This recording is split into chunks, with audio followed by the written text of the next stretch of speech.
Ang atong ginpermi katanawon is ang atong City of Valencia, ang atong Malay-Balay pod, which is flood prone na magid siya, no.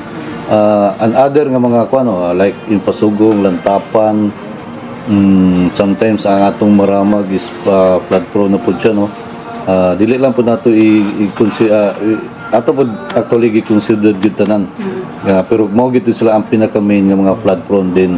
Ang ato po mga landslide prone, number 1 is kanang atong sa Quezon, kay bag-ora na itabuan kanin sa Kitaw-Taw, diri sa Malitbog, muna siya mga lands Manolo Cortez, kay kuha na magid siya, no, tungod sa dalan nga gay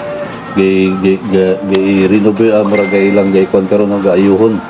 So kana siya, but dili na to pod gay discount ang mga other mga LGUs nga sila pod, because Bukidnon is generally flood prone magid siya, landslide prone tungod sa atong geographic nga kuano location di sa ato diri sa province of Bukidnon.